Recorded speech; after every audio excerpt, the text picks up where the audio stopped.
மதுரை நகரமெங்கிலும் சுவரொட்டிகளாக அது ஒட்டப்பட்டன. காவல்துறை எம்மை அடக்குகிறார்கள், ஒடுக்குகிறார்கள், அடித்து நொறுக்குகிறார்கள், பொய் வழக்குகளை போட்டு எம்மை முடக்குகிறார்கள் என்கிற போது எழுந்த முழக்கம்தான் அடங்க மறுப்போம், அத்து மீறுவோம், திமிரி எழுவோம், திருப்பி அடிப்போம் என்ற முழக்கம். நான் கவிதை என்று எண்ணி அதை எழுதவில்லை. இங்கே கவி உலகின் முடிசூடா மன்னர்கள் அதை இலக்கியமாகவும் கவிதைகளாகவும் சொன்னார்கள். ஒருவேளை என்னை ஊக்கப்படுத்துவதற்காக கூட இருக்கலாம். இப்படியே இந்த கொடுமை எத்தனை நாள் தொடரும்?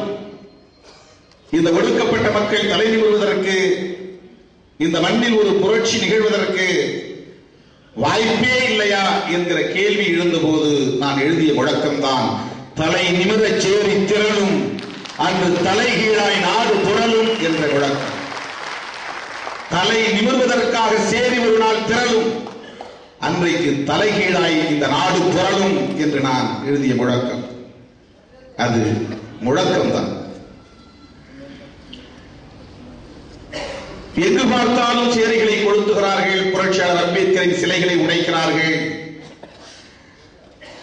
இளைஞர்களை கட்டி வைத்து வதை செய்கிறார்கள் என்கிற செய்திகள் வருகிற போது ஒரு ஏப்ரல் 14 நான் எழுதினேன், சேரி புயல் ஒரு நாள் வரம்பு மீறும், வரலாறு மாறும். இன்றைக்கு சேரிக்குள்ளே மையம் கொண்டிருக்கிற இந்த புயல் எங்களுக்குள்ளேயே சுழன்றடிக்காது, இது வரம்பு மீறும், வரம்பு மீறுகிற போது வரலாறு மாறும் என்கிற அந்த உணர்வின் வெளிப்பாடாகத்தான் அதை நான் முழக்கமாக எழுதினேன். அதைத் தொடர்ந்து அதே காலகட்டத்தில் எழுதியதுதான் மூடும் இங்கே விடுதலை நெருப்பு, திசை நாளும் நாளும் சாதி கொழுப்பு என்று நான் எழுதினேன். மூடும் இங்கே விடுதலை நெருப்பு, இன்றைக்காவது ஒரு நாள் விடுதலை நெருப்பு பற்றி மூலில் மூன்று இடும். அப்போது ஒவ்வொருவனின் உள்ளுக்குள்ளே ஆழ புதைந்து கிடக்கிற, படிந்து கிடக்கிற அந்த கொழுப்பு நாரும், நாடெல்லாம் 4 திசைக்கும் நாரும், சாதியத்தை வேறறுப்போம் என்பதற்கான அந்த பொருளை உணர்த்துவதற்காக நான் எழுதிய முழக்கம் தான் மூடும் இங்கே விடுதலை நெருப்பு, திசை நாளும் நாரும் சாதி கொழுப்பு என்கிற முழக்கம்.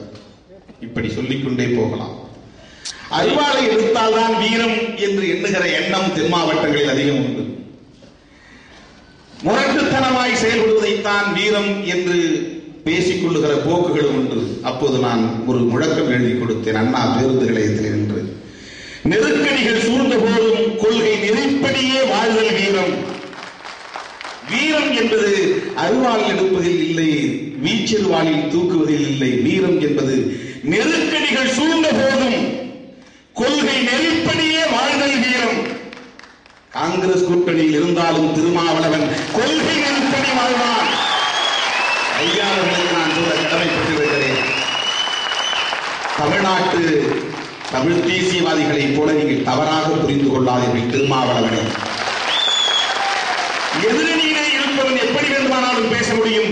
ஆனால் ஆளுங்கட்சி அணியிலே இருந்து கொண்டு எப்படி வேண்டுமானாலும் பேச ஒரு துணிச்சல் வேண்டும். திருமாவளவன் நாடாளுமன்ற உறுப்பினராகி நாடாளுமன்ற அவையிலே போய் காலடி எடுத்து வைத்தவுடனேயே நான் பேசிய முதல் பேச்சு கன்னி பேச்சில் சொன்னேன், இந்திய அரசு துரோகம் இழைத்து விட்டது, என் தமிழ் சொந்தங்களுக்கு எதிராக துரோகம் இழைத்து விட்டது என்று சொன்னேன். காங்கிரஸ் கூட்டணியில் இல்லாதவன் பேசலாம், அது பெரிய விஷயமே. நான் எதையும் எதிர்பார்க்கவில்லை, கன்னி பேச்சில் சொன்னேன். ஒரு காங்கிரஸ் உறுப்பினர் தமிழ்நாட்டை சார்ந்தவர் இஸ்லாமிய தோழர் நான் வெளியே வந்ததும் என் தோள்களை தொட்டு சொன்னார், தம்பி நீ பேசியதால் விட்டேன், இல்லை என்றால் நான் கத்தி கூச்சல் போட்டு இருப்பேன். எப்படி நீ இந்திய அரசு துரோகம் இழைத்தது என்று சொன்னாய் என்று சொன்னார். என் கருத்துக்களை நான் எந்த இடத்தில் இருந்தாலும் உழைத்து முழங்குவேன் என்பதற்கு அது ஒரு சான்று. நானாகத்தான் அதை சொல்ல வேண்டியிருக்கிறது. ஏனென்றால் தமிழக ஊடகங்கள் அதையெல்லாம் பதிவு செய்ய, தமிழ்நாட்டில் யாரும் அப்படி சொல்ல மாட்டார். இந்த அணியில் இருந்து கொண்டுதான் ஏன் இருக்க நேர்ந்தது என்பதை பற்றி நான் பேசினால் அது மணிக்கணக்கிலே நீளும். குற்றம் யார் இழைத்தது என்று நான் குற்றம் சாட்ட விரும்பவில்லை. தனி அணி கட்ட வேண்டும் என்ற திருமாவளவன் முயற்சித்தானா இல்லையா? அதற்கு ஏன் மற்றவர்கள் ஒத்துழைக்கவில்லை? பிரபாகரனை பிடித்து வந்து இங்கே தூக்கி ஏற்ற வேண்டும் என்று சொன்னவர் எப்படி தமிழகம் வென்றெடுத்து தருவார்? தமிழ்நாட்டு அரசியல் வேறு. கொள்கை அடிப்படையிலே யார் முழுமையாக இருக்கிறார்கள் இருந்தார்கள் என்பதை புரிந்து கொள்ள வேண்டும். இங்கே நான் பாடியிருக்கிற எழுதியிருக்கிற கவிதைகளில் ஈழத்தை பற்றி அதிகமாக இடம்பெற்றிருக்கிறது. திலீபனை பற்றி, மேதகு பிரபாகரனை பற்றி, ஈழம் விடுதலை பெற வேண்டும் என்பதை பற்றி இங்கே கவிதைகள் இருக்கின்றன. இது இன்றைக்கு நான் எழுதியதல்ல.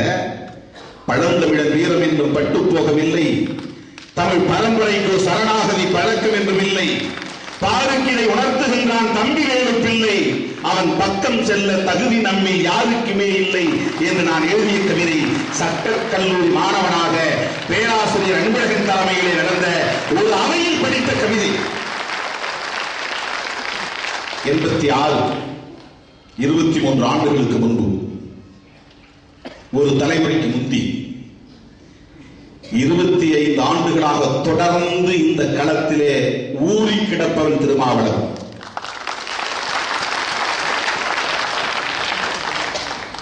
பொங்கல் விழா வேண்டாம் என்று தமிழ் சொந்தங்கள் அறிவித்திருக்கிறார்கள். ஈழத்திலே உலக தமிழர்கள் அறிவித்திருக்கிறார்கள். அதனால் பொங்கல் வேண்டாம் என்பதை உறுதிப்படுத்த நான் பொங்கல் நாளில் உண்ணாநிலை அறப்போராட்டத்தில் இறங்கினேன். திருமாவளவன் தொடங்கி வைத்திருக்கிற அந்த யுத்தத்தை, திருமாவளவன் மூட்டி வைத்த அந்த நெருப்பை ஊதி பெருக்கி இருக்கலாம். உண்மையிலேயே நீங்கள் நம்புகிற தமிழ் தேசிய தலைவர்கள் அல்லது தமிழ் தேசியவாதிகள் நினைத்திருந்தார்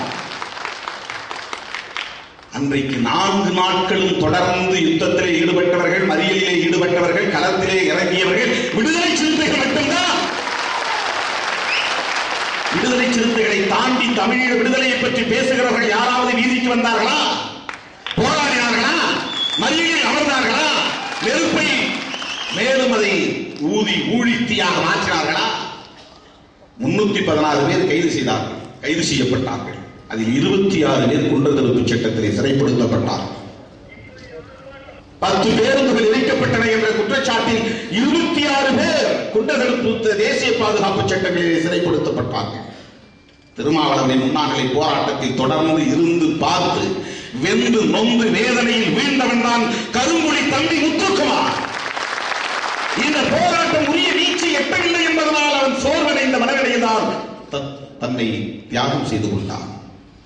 அந்த வரிசையில் 3 பேர் விடுதலை சிறுத்தைகள், தீக்குளித்து மாண்டவர்கள் 3 பேர் விடுதலை சிறுத்தைகள். தமிழீழ விடுதலை களத்திலே விடுதலை சிறுத்தைகள் ஆற்றியிருக்கிற பங்களிப்பு என்பது மகத்தானது என்பதை நான் தான் சொல்ல வேண்டியிருக்கிறது. வேறு யாரும் சொல்ல மாட்டார்கள். நான் தான் சொல்ல வேண்டியிருக்கிறது. ஏனென்றால் தமிழ்நாட்டு அரசியல் அப்படி.